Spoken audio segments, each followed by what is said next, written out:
mahasiswa sekalian. Hari ini hari Selasa, ya, tanggal 27 Agustus 2024. Kita akan mendiskusikan mengenai pelatihan pembuatan media pembelajaran berbasis digital. Apakah saudara-saudara sudah tahu apa itu yang maksud dengan media pembelajaran berbasis digital? Nah, coba diperhatikan pengelola pelajaran di dalam masyarakat ya. Ini kira-kira yang akan kita coba jelaskan lebih lanjut. Yang pertama, mendiskusikan ragam jenis dan metode pembelajaran. Ya, jadi metode pembelajaran apa yang akan kita pilih untuk menjelaskannya. Kemudian yang kedua, ragam perlengkapan pembelajaran. Tentu setiap pembelajaran yang akan kita mulai masing-masing mempunyai perlengkapan yang berbeda-beda, tentu tidak sama. Kemudian memilih jenis dan metode pembelajaran, ya. Terus menetapkan jenis dan metode pembelajaran. Jenis dan metode pembelajaran ini kan banyak. Jadi dari sekian banyaknya jenis, dari sekian banyaknya metode, itu nanti akan kita tentukan sesuai dengan materi yang akan kita diskusikan pada kesempatan ini. Selanjutnya, Ibu akan memperkenalkan diri terlebih dulu pada saudara-saudara semua, bahwa Bunda dosen pendidikan bahasa Indonesia, ya, tetapi tidak ketinggalan mengenai IT. Jadi apapun bidang ilmu kita bisa menguasai IT secara baik. Kemudian punya soft skill sebagai trainer, ya, seperti yang ada sekarang, dan konsultan bisnis juga. Dan yang paling penting, dan adalah salah satu penyiar radio. Coba ya, akan Bunda perkenalkan kondisi ruangan ini, saudara semuanya. Ruangan ini itu memiliki dua buah pintu. Ya, jadi Anda harus tahu ya, dua buah pintu di mana tempatnya. Jadi pada saat kita masuk, yang harus kita perhatikan pintunya dari mana ini. Bila terjadi kebakaran, jangan panik dan jangan menggunakan lift. Sama hal juga kalau terjadi goncangan seperti gempa, itu kita nggak boleh menggunakan lift. Kenapa nggak boleh? Karena lift itu kan dioperasikan melalui listrik ya. Jadi kalau kita melalui lift itu akan berbahaya buat kita. Nah, untuk itu bagi yang menggunakan spot tinggi harap dilepas. Semuanya pakai spot tinggi nggak bisa? Maya pakai nggak ya? Harusnya satu cap ya, supaya menjaga keamanan. Berjalanlah merunduk bila tanpa asap mengarah kepada saudara-saudara semua, dan segera ikuti arah petunjuk evakuasi yang ada. Jadi intinya begini, kalau ada terjadi sesuatu kita nggak boleh panik. Kita harus tenang, harus melihat ya petugas-petugas yang mengarahkan kita. Jangan kita kan sering terjadi, justru musibah itu terjadi karena kita berlarian ke sana ke sini tanpa tahu arah, akhirnya kita sama kita yang beradu kan begitu ya. Beradu itu bisa apa ya? Nah, tabrakan ya. Jadi kita sama kita yang paling bertabrakan gitu. Sering kita melihat kalau ada musibah yang diselamatkan itu bukan dirinya, tapi malah sapi yang digotong-gotong. Atau malah langsung naik mobil ngebut. Padahal kalau udah ada terjadi bencana alam atau apa, itu kan pasti macet. Harusnya apa? Mobil nggak usah dipikirkan, yang dipikirkan adalah diri kita. Sama halnya ini. Kalau terjadi kebakaran, yang dipikirkan itu adalah diri kita, dan coba diperhatikan petugas-petugas yang memberikan arah. Jadi kita harus mengikuti petunjuk, yang namanya evakuasi mengikuti petunjuk, supaya apa? Supaya tadi menghindari benturan-benturan. Nah, sesama kita yang ada di dalam ya. Paham ya, saudara-saudara semua? Paham ya, jadi kita lanjutkan. Nah, selanjutnya petugas akan menuntut ya saudara-saudara semua menuju titik kumpul yang terletak di lapangan parkir dan halaman depan gedung. Apabila terjadi gempa dalam keadaan darurat, ya saudara-saudara semua mencari tempat berlindung yang aman di bawah meja dan kursi. Nah, selanjutnya kita mengikuti prosedur seperti yang sudah disampaikan tadi. Sekarang kita absen dulu siapa yang hadir. Risa Lilisna. Terima kasih sudah hadir. Taufik Hidayat. Oke, sehat? Afrizal. Ya, baik, kita lanjutkan. Topik pembahasan seperti yang sudah disampaikan di awal, ya, 1, 2 sampai 5 ya. Yang pertama mendeskripsikan ragam jenis dan metode pembelajaran. Tadi sudah sampaikan bahwa jenis-jenis ya dan metode-metode ya ragam-ragam pembelajaran itu banyak. Kita pilih yang sesuai dengan materi yang akan kita diskusikan. Nah, kemudian menetapkan jenis dan metode pembelajaran ini sudah. Tadi kita memilih, setelah kita pilih kita pastikan itu yang akan kita gunakan. Kemudian menetapkan perlengkapan pembelajaran tadi sudah disampaikan bahwa kalau yang berkaitan dengan media kita akan membawa sebuah perlengkapan yang berkaitan dengan itu seperti laptop, HP juga boleh, ya, kemudian tab, ya. Nah, apa sebetulnya tujuan dari pembelajaran kita pada hari ini? Tujuannya adalah, ya, setelah mengikuti pelatihan penguatan media pembelajaran berbasis digital, maka diharapkan saudara-saudara semua mampu atau berkompeten dalam kopas dan deskripsi ke dalam unit kompeten training, ya, atau manfaat diskusi kita pada kesempatan hari ini. Tadi sudah disampaikan bahwa kalau kita belajar mengenai media digital, manfaat apa yang bisa saudara peroleh.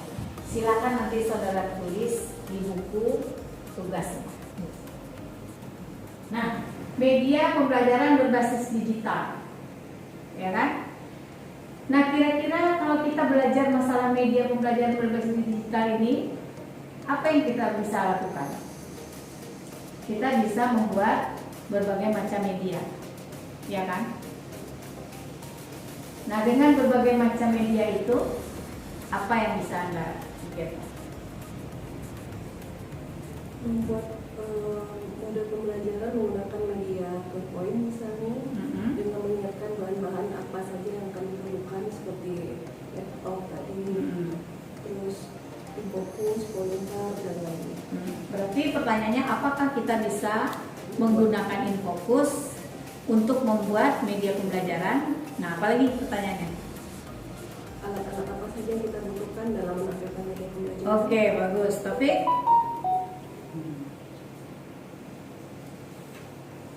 Apakah video yang kita dapatkan dari Instagram bisa kita gunakan sebagai media pembelajaran? Oke, ya.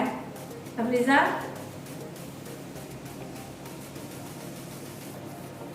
Bagaimanakah cara bisa, ya? Ada lagi? Bagaimanakah cara menggunakan media pembelajaran supaya dia bisa bermanfaat untuk orang banyak? Kan bisa seperti itu, ya. Kita katakan ya bahwa ada peralatan-peralatan yang dibutuhkan. Nah, sekarang coba saudara lihat peralatan dan perlengkapannya. Daftar telepon penting. Ya, ingat zaman dulu punya buku telepon ya, banyak ya, disusun menurut abjad, ya nggak?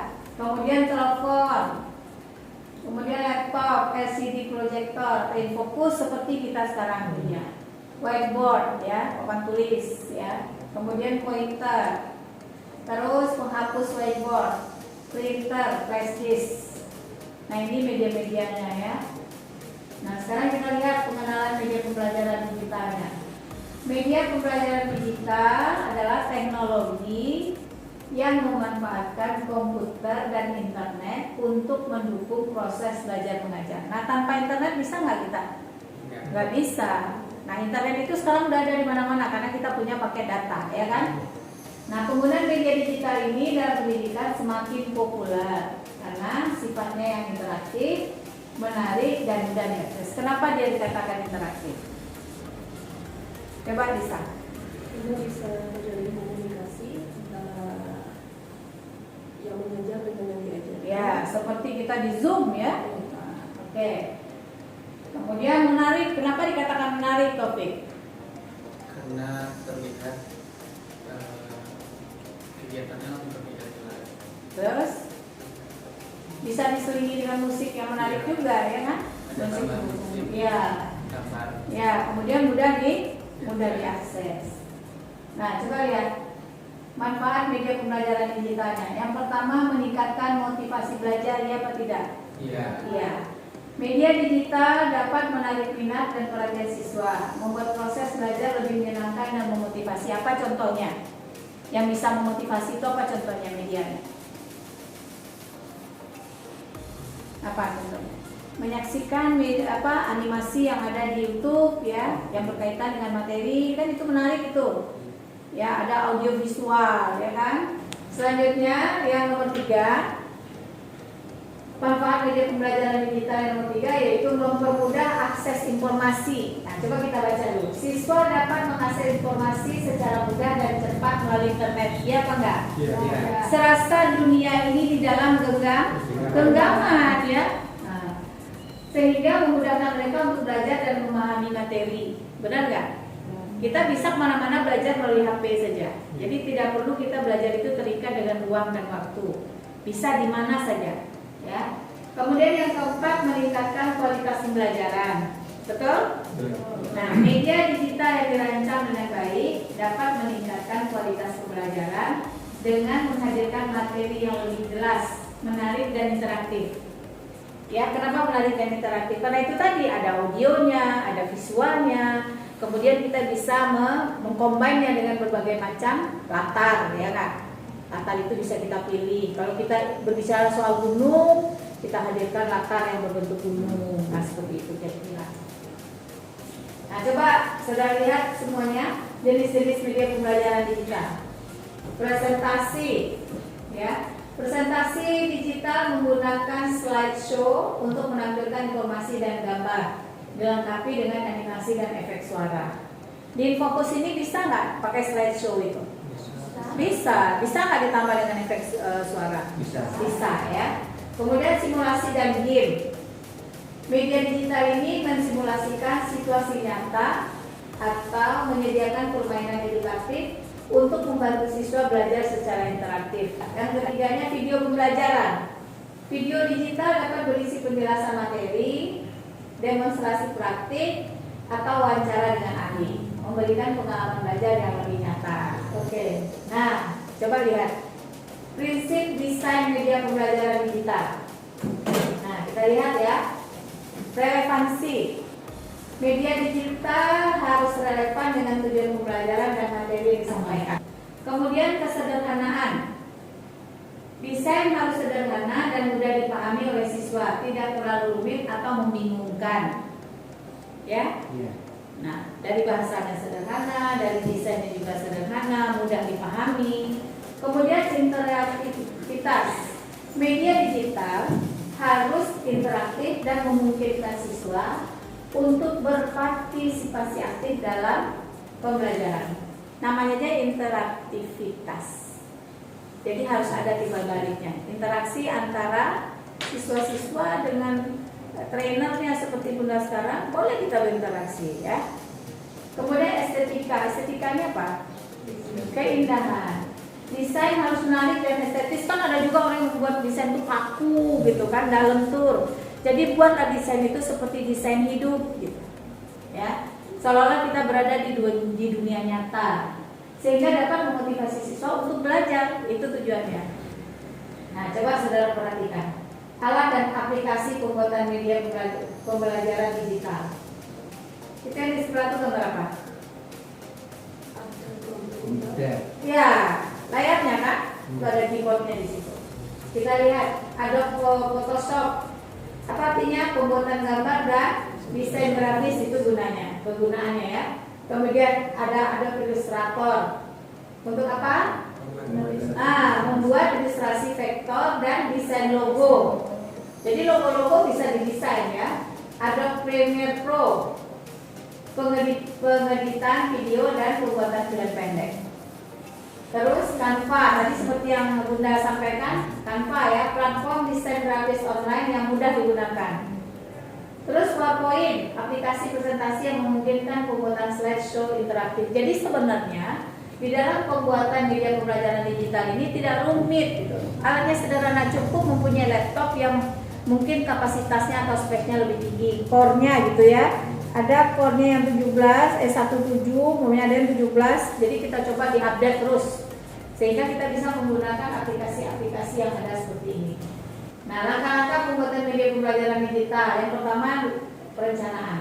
Tentukan tujuan pembelajaran, materi yang akan disampaikan dan target pengguna. Ya, kemudian yang kedua, pembuatan konten. Setiap materi pembelajaran yang menarik dan relevan gunakan berbagai format seperti teks, gambar, video, dan audio. Ya. Yang penting ada semua ya. Nah, kita lihat lagi nih strategi implementasi media pembelajaran digital. Nah, kita lihat yang pertama, pengembangan kompetensi guru. Melatih guru untuk memahami dan menguasai penggunaan media digital dalam pembelajaran. Ya, jadi itu gunanya. Yang kedua, integrasi kurikulum. Menyesuaikan media digital dengan kurikulum yang berlaku dan materi pelajaran yang diajarkan. Sekarang kurikulum apa yang berlaku? Kumar. Apa itu Kumar? Kurikulum Merdeka. Iya, harus tahu semuanya ya. Kemudian pemanfaatan teknologi, memastikan ketersediaan infrastruktur teknologi yang memadai di sekolah dan akses internet yang stabil. Semua sekolah-sekolah sekarang sudah punya akses internet atau belum? Sudah. Ada yang belum tapi di pelosok ya. Nah, mudah-mudahan itu akan terjangkau nantinya. Terus kerjasama dengan orang tua, perlu ini? Nah, kita baca dulu. Membangun komunikasi dengan orang tua untuk mendukung pembelajaran digital di rumah. Kenapa dibutuhkan membangun komunikasi dengan orang tua itu? Salah satunya adalah supaya orang tua bisa memfasilitasi anaknya, benar nggak? Supaya orang tua memahami kebutuhan anaknya terhadap dunia digital ini, gitu. Ya, jadi sehingga orang tua bisa memenuhi perangkat-perangkat yang dibutuhkan, ya kan? Kita lihat evaluasi dan pengembangan media pembelajaran digital. Yang pertama, evaluasi efektivitas. Tujuannya apa? Mengukur sejauh mana media digital dapat meningkatkan motivasi, pemahaman, dan kemampuan siswa. Kemudian yang kedua, evaluasi konten. Ya, menilai relevansi, keakuratan, dan kelengkapan konten media digital. Jadi konten-konten itu adalah konten-konten yang mendukung, ya, mendukung materi. Jangan yang lain pula, ya. Kemudian evaluasi desain, menilai kesederhanaan, interaktivitas, dan estetika desain media digital. Terus pengembangan berkelanjutan, melakukan pembaruan dan penyempurnaan media digital berdasarkan hasil evaluasi. Ya. Nah, sesi praktik. Ini contohnya ya. Selesaikan tugas yang telah disiapkan. Nah, ini link tugasnya. Buat instruksi praktik. Ini ada link tugasnya, nanti dikerjakan ya. Nah, sikap kerja yang diperlukan apa? Tunjukkan ketelitian dan kecermatan dalam menyiapkan media. Ya, media. Jadi harus cermat. Ya. Silakan bertanya jika ada yang belum dipahami. Ada yang bertanya? Paham semuanya? Oke. Nih, kerjakan sesuai dengan materi yang telah disampaikan. Nah, jadi nanti saudara-saudara semua kerjakan tugas yang sudah dibagikan tadi ya. Jadi kesimpulan dari materi kita hari ini adalah yang pertama, mengetahui berbagai jenis perlengkapan pembelajaran. Tadi sudah disampaikan ya apa saja jenisnya. Kemudian yang kedua, memahami bagaimana cara mengidentifikasi perlengkapan pembelajaran. Dan yang ketiga, mencobakan berbagai jenis perlengkapan media pembelajaran berbasis digital. Memiliki kemampuan berpikir kritis, bekerja sama dalam tim untuk menghasilkan berbagai perlengkapan pembelajaran serta kreatif. Nah, tugasnya apa? Dikumpulkan selama 1 hari setelah pertemuan kita hari ini, ya. Tugas dikerjakan selama 3 hari. Terima kasih atas semua perhatian saudara semuanya. Sampai jumpa dengan materi yang lain di minggu depan. Assalamualaikum warahmatullahi wabarakatuh dan selamat siang. Waalaikumsalam warahmatullahi wabarakatuh.